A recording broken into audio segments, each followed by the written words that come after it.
Hello, welcome to the Political Data Yearbook podcast. My name is Raul Gomez. I am one of the editors of the Political Data Yearbook, and I'm also a university reader in comparative politics at the University of Liverpool. This is the first one of a new series of podcasts on elections and other topics relevant to the yearbook. And so today we're going to focus on the upcoming Spanish general election, which is due to take place on the 23rd of July. So to talk about that, I have here with me two of the Political Data Yearbook contributors specializing in Spanish politics, Ana Mar Fernández Pasarín, who is Jean Monnet Chair in European Policies at the Autonomous University of Barcelona. Hello, Ana Mar. Hello, Raul.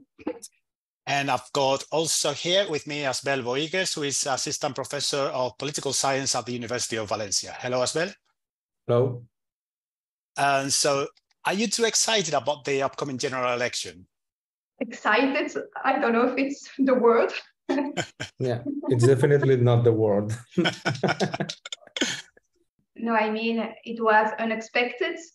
And also it's a general elections, let's say just before the summer break in Spain, which usually starts in August. So excitement is not exactly the word. So I was going to say, I suppose the first thing we should do is give our listeners a little bit of context before we move on to talk about the different topics surrounding this election, right? So the Spanish Prime Minister, Pedro Sánchez, called a snap election after the recent local and regional elections, right? Where the opposition parties, the Conservative People's Party and the far-right Vox improved on their previous results. And so we've seen episodes of incumbent parties losing local elections recently, for example, in the UK, but the Prime Minister didn't call a snap election in that case. So why did Pedro Sánchez do that? So why didn't he try to reach the end of his term and to try to improve on his results, to try to convince more people to vote for them? What happened there? Well, I would say that there are a set of factors.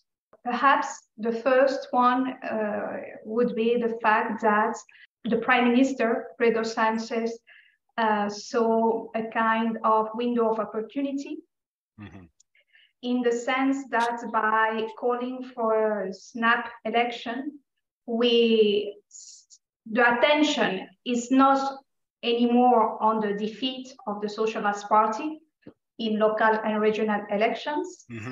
So the focus now is on the new election. So in that sense, I think that the Prime Minister saw an opportunity in order to reduce internal criticism within the Socialist Party, and at the same time, from the external side, there are no time for the opposition to comment on the defeats because you are already in a new election, in a new campaign. So I think the surprise effect was the main rationale behind the snap election. The idea that, okay, we are going to change the focus. Instead of speaking in media about public opinion, about the defeat, we are going to speak about the new campaign. And at the same time, it's a way to deviate, let's say, the attention, also at the internal level within the Socialist Party. And then I also think, strategically thinking, I think it's a way to,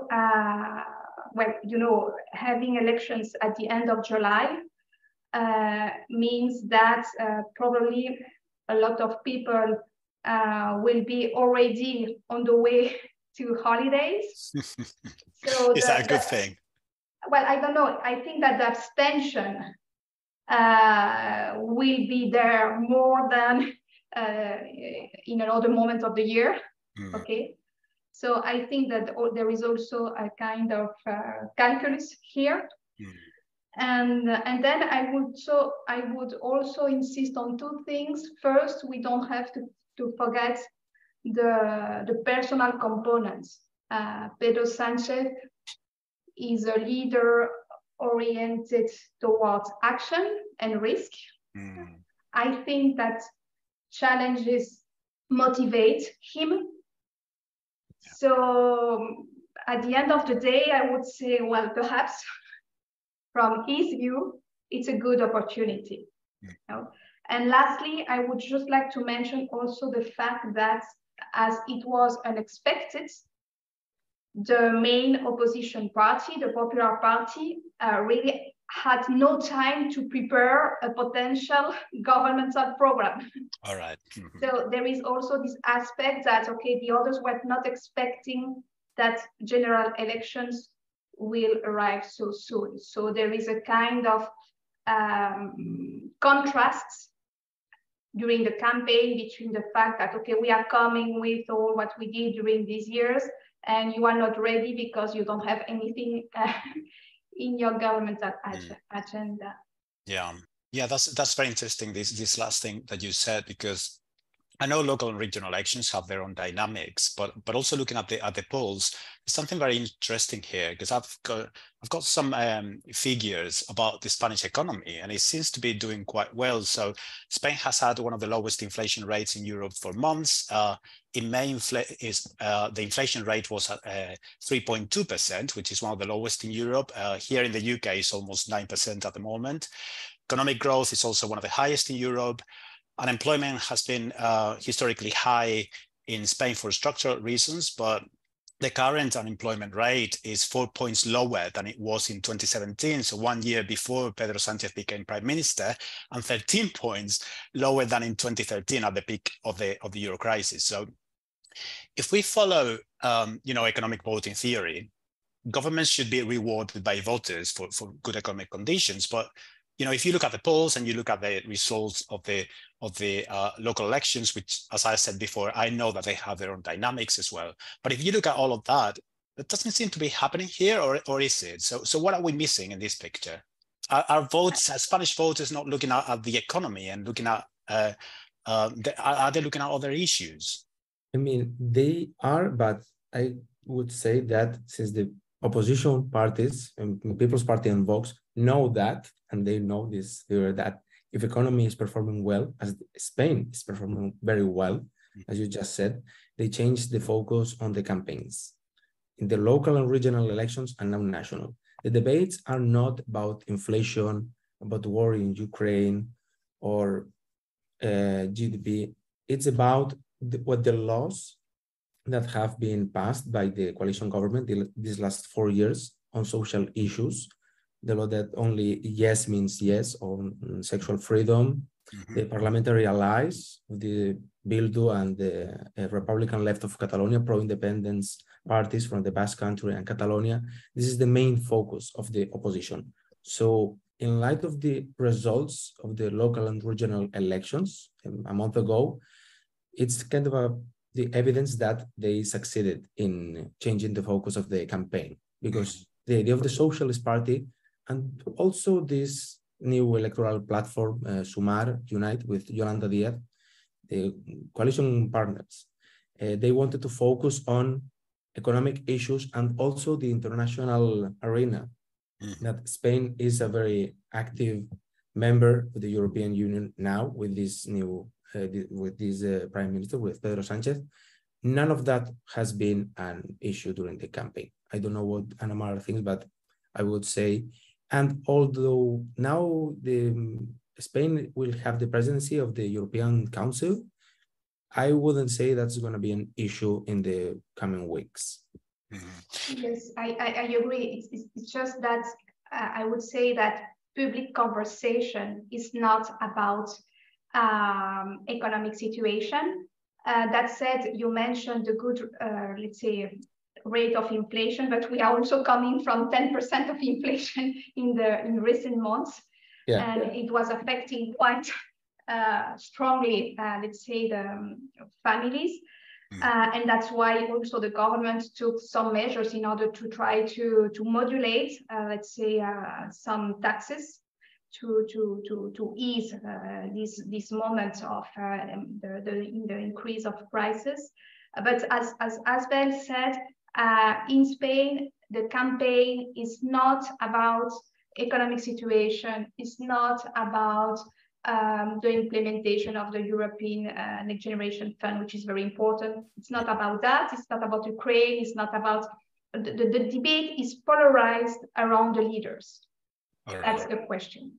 Okay, so it's Sanchez and what he represents and his legacy versus what can or what could happen with the Popular Party plus Vox. That's the debate. Yeah, okay. And just one thing of what Ana Mar said, precisely this idea of the importance of leaders, the People's Party and Vox, the opposition, talked about abolishing Sanchismo, Sanchismo, after his surname, Pedro Sanchez. Their idea is that we are not criticizing the Socialist Party, the European Union, we are criticizing him, Sanchez. We want to abolish Sanchismo. And this was kind of their motto during the campaign. And they will continue with that. All right, so I wanted to talk about this that you said about what Sanchismo is about, but before that, because we've been mentioning different parties here, and I just wanted to clarify that for our listeners. So can we talk about the main contenders in this race? So what are the main parties, just so that listeners can actually have an overall idea of the main parties competing here. So can you talk about? I mean, we can start with the right, and then we can move on to the left. So what are the main contenders on the right? Well, on the right, we have the Popular Party, which is a liberal conservative party. And in the far right, we have the Vox Party, which is, let's say, a radical right. Okay. Now, before we had the Citizens Party, which was at the center, let's say, of the political landscape, but this party has disappeared. And one part of the voters of this party will go back to the Popular Party, and another part will go to the Socialist Party. The Socialist Party is the main party, the governmental party, okay, on the left, center left of the landscape. And then we have a kind of conglomerate on the far left, which is for the new election, a kind of platform between different trends of the former, well, it's the Communist Party, basically, Izquierda Unida, Sumar, which is a new platform composed by different little regional, let's say, branches. The leader is Yolanda Díaz. She's in the government at the moment, and she has a communist profile, let's say. And then we have the United Weekend, the Podemos. No? So at the far left, we have a kind of conglomerate of different parties. And then we have the nationalist parties, the regional ones. So let's talk about Sumar, because so the current government is a minority coalition government between the Social Democrats and the radical left, right? So Unidas Podemos, basically. So Podemos and some smaller parties that you referred to, like the United Left. Is Sumar the same? Is it the new Podemos, or has Podemos disappeared? Because there was so much talk about Podemos just a few years ago. What happened there? Well, it depends, because from my view, well, when you hear Yolanda Díaz, in some aspects, she seems very radical left, but at the same time, she's able to manage a good relationship with, for instance, Más País in Madrid, which is a small party that departed from the more radical United Weekend. So more, let's say, social, democratic, let's say, party, but on the left of the Socialist Party. So I don't know as well how you see it. I think that at the same time, Yolanda Díaz, she managed to get some kind of social peace in Spain. There are a lot of criticisms coming from the representatives of the companies, but at the same time, well, with no big issue on the table beyond the discourse, I would say. So she's combining, let's say, radical and not radical discourse. That's how I see it. Well, Yolanda Díaz belongs to this alliance of United We Can, Unidas Podemos, but she doesn't belong to Podemos. So it's kind of, when they formed the coalition government 3 years ago, they have the United We Can has 5 ministers. One of them is Yolanda Díaz, the Minister of Labor, but technically she comes from the Communist Party, as Ana Mar said, but she doesn't belong to Podemos.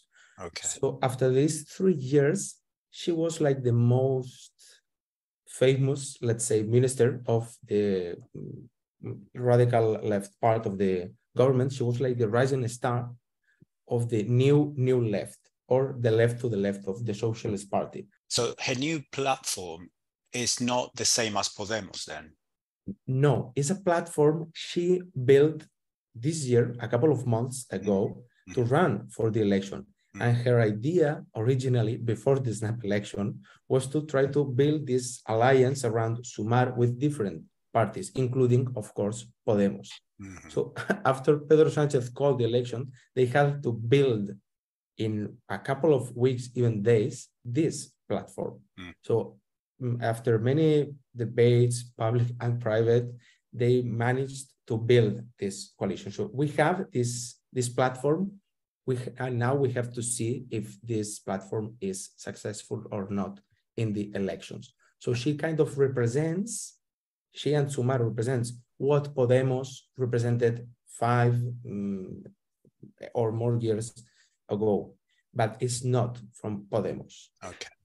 And so you were mentioning before that basically the campaign is all about, so the opposition is trying to talk about abolishing Sanchismo, right? So what is that exactly? What are they referring to? Are they referring to the particular policies that were put forward by the coalition government, or what does it refer to? Well, I think that first of all, it would be the idea that the Prime Minister really exercised the power in a very personalized manner. I mean that we know who are the ministers, but we also know that he is really controlling the government. So Sanchez, I would say that first of all is the idea that it's a very personalized way of exercising power, meaning that it's not about sharing power, it's about concentrating the power around his figure. That would be one thing. The other thing is that Sanchism is used, refers to a kind of criticism, in the sense that it's the idea that the Prime Minister basically did all what he said he was not going to do. So, I mean, there is a contradiction between what Sanchez said when he went for the general election some years ago, and the balance of his mandate, starting from, going for a coalition with Podemos, then to reach agreements with the Bildu party. Also, Ana Mar, the Basque Pro-Independence Party, yes. Yes, the pardons. Yes, yeah. The removal, also this idea of the elimination of the crime of sedition from the penal code. So Sanchism is used as a criticism in order to, let's say, underline the personalization of power, and also the fact that it's not that much about the Socialist Party. It's about what the Prime Minister said he would never did, and he did. So is it then a very personal campaign, or are there other issues, policy issues that are being discussed in the campaign as well? Not many issues, I would say. As I said from the beginning, is all about leaders. And also, we need to keep in mind that Sanchism is a label that People's Party and Vox are using, and is working with the purpose of criticizing Pedro Sanchez, the leader, but not the Socialist Party. Because I would say the idea, the strategy of the People's Party is to attract some moderate socialist voters that are uncomfortable with this alliance with the radical left, with now Yolanda Díaz, before Pablo Iglesias, the leader of Podemos for many years, with the nationalists, the pro-independence parties, all the controversies over these years, the pardons. So they are trying to attack the leader, this specific leader, a leader that in pardons concerning the Catalan pro-independence leaders. You were referring to those pardons, sorry, so that listeners know a little bit the context. Yeah. And of course, as Ana Mar said, Pedro Sánchez has this very personalistic style to govern. He won the primaries against the Socialist Party members all by himself, almost. And he's willing to take risks. And they also criticize that he is willing to do anything to retain power. So he said he wouldn't form a coalition. And now, since he needed Podemos, he said, okay, I need them to form government. I'll do this. I'll pardon the pro-independence politicians in Catalonia. I'll do anything to retain power. I'll call a snap election in summer to retain power. All right. So that's the idea they always have. Okay, I understand. So one of the things that you were saying is that the Conservative People's Party, they're just trying to see if they can attract some of those voters who are disappointed with Pedro Sanchez's alliance with the far left. However, if we revisit the different post-election scenarios, one of the plausible scenarios there is that the Conservatives will need the far right to have enough seats in Parliament to be able to have a majority, right? And so if that happened, if the Conservatives, because it seems very unlikely that the Conservatives will be able to have a majority without any support from the far right. So if the Conservatives and the far right, both of them have enough seats to form a government, will there be a coalition government?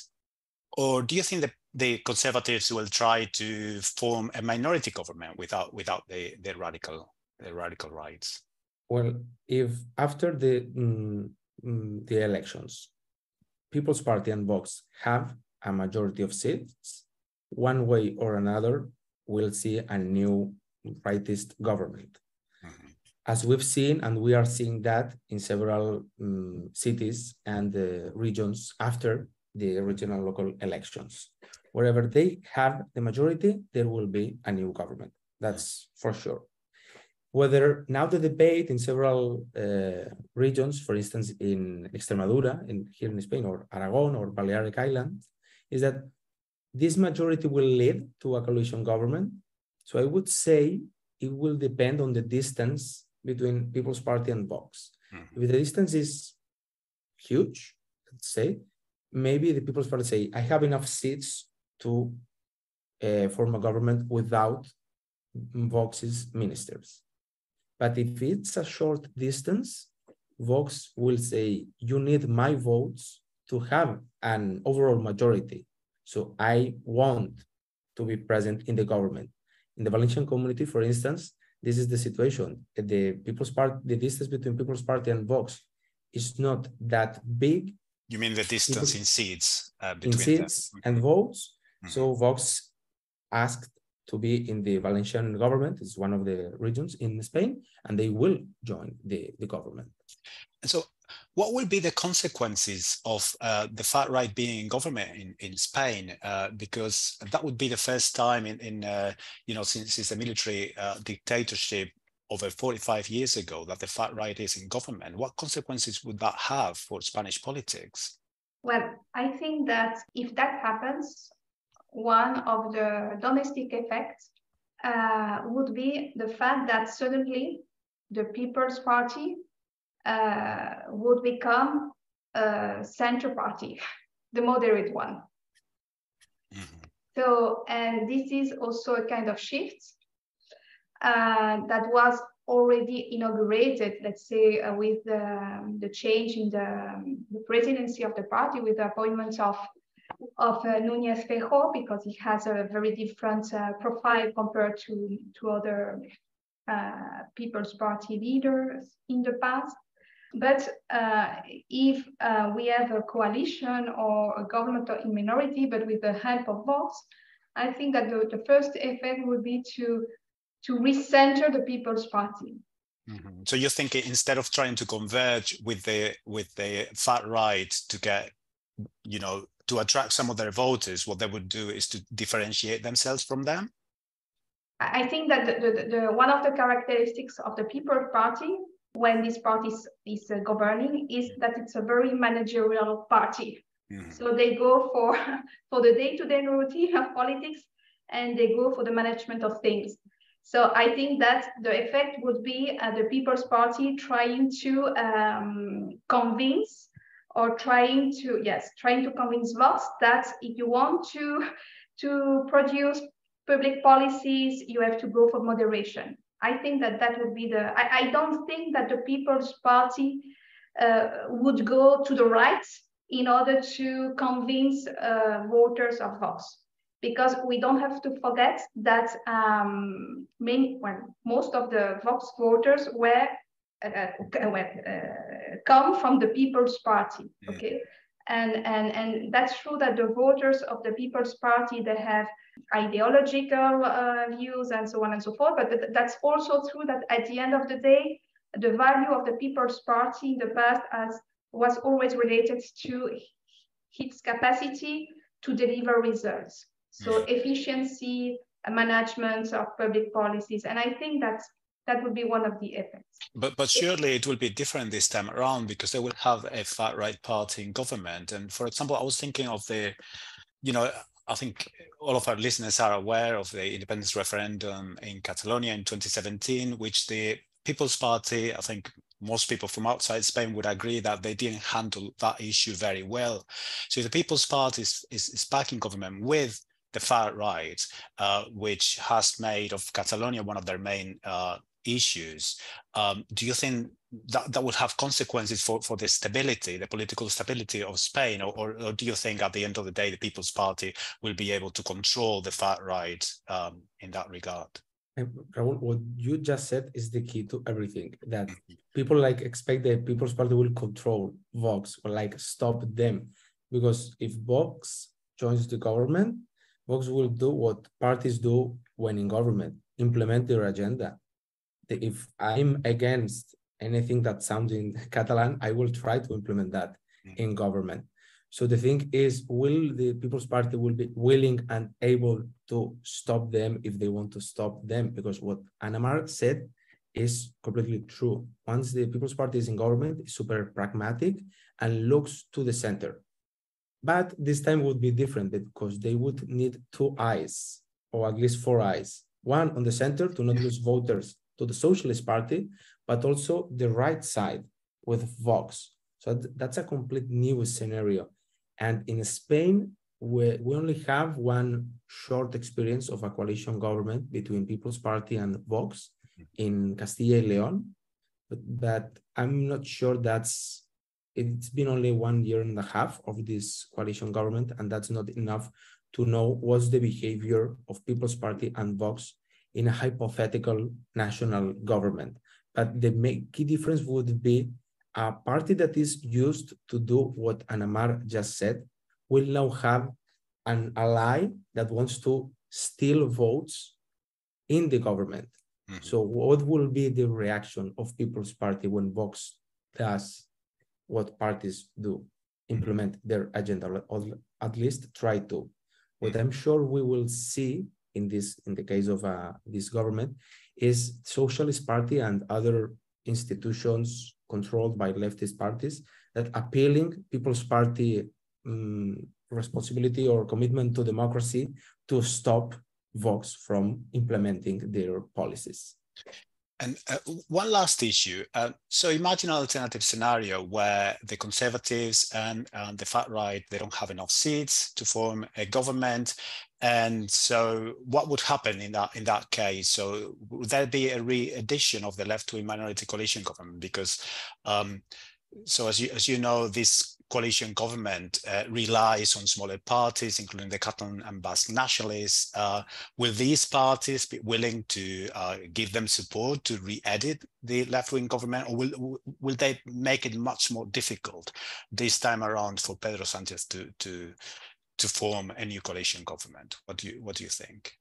Well, I think that indeed, if there is no majority on the right, well, there will be an attempt to rebuild a coalition between the socialist parties, Sumar, and with the support of the Catalan and Basque nationalist parties. That's for sure, no? But I'm not sure. Well, you know, in Spain there are different interpretations. I don't know if you know, calling in Spain, if you read the medias, it seems that, well, I'm not sure that Sanchez. Well, I'm not sure what are the objectives of Sanchez. Mm-hmm. I don't know if the target is to continue as a prime minister, or if the target is to go for an international position. That's something that also is in the public conversation in Spain. So I'm not sure about what is the purpose. Okay, but for sure, if there is no majority on the right, they will try to rebuild, to revalidate the coalition with between the socialist parties, Sumar, and the regionalist or independentist parties. And so, who do you think will win the election? I don't know. Frankly speaking, I don't know. I think that polls tend to see, let's say, that the Popular Party will win the elections, and that this party will have to obtain the support of Vox. But you know, we have still 4 weeks or 3 weeks of campaign, and in Spain anything can happen. So yeah. I don't know. I don't know it, of course. We can. It's a difficult one, I know. Yeah, the difficult one. Political science, we can see future, fortunately.